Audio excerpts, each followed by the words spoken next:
Well, the issue of trying to meet this goal by 2020 it's one of those big, hairy, audacious goals that people put out there. I think if you get everybody's attention focused on it, if you get multilateral lending institutions, you get NGOs, you get governments and the corporate sector focused on it, it gives you a better chance to get there. I'm not sure it can be done. We're only going to know as the years go by, but I think the energy and the enthusiasm for getting to a solution certainly exists. The momentum's there. Now is the time, because of technology and because of the interest of the private sector. We set aspirational goals to rally behind. And I think it's almost besides the point whether it's a realistic goal or not. In fact, if it's realistic, it's probably not very aspirational. Once the systems can be set up that use the infrastructure that's already there to unlock financial inclusion, there'll be big step changes in welfare that come from that. Will it happen in 6 years' time? I don't know. That's an audacious goal, but why not try? The exciting thing for me is the fact there are now 6 billion mobile phones out there in the world, and many of those are in the hands of customers that were previously invisible to us as service providers.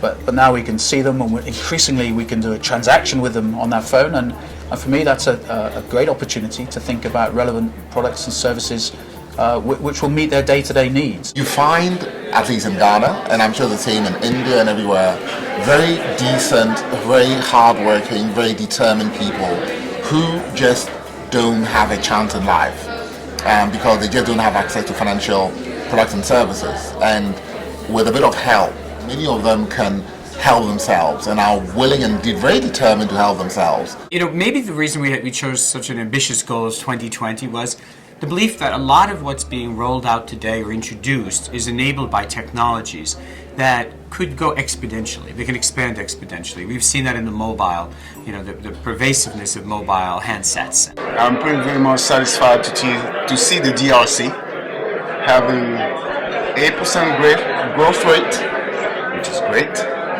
But at the bottom of the pyramid, the little guy, the little woman does not see anything, does not feel anything. So I thought that with the financial inclusion, you know, we could probably find a way to make a difference for those small guys. The people who have been excluded from financial services will now be playing, they'll be participating in the market. And I think this is good for everybody. Providers win, they get more business, banks get more business. In fact, more money comes into the banking system. The benefits are enormous. What access to financial system gives is opportunity. Opportunity to increase their incomes, opportunity to smooth their incomes, and insurance against illness, death in the family. So what it's going to do is improve the quality of life of poor people. And that's going to be a very big transformational change.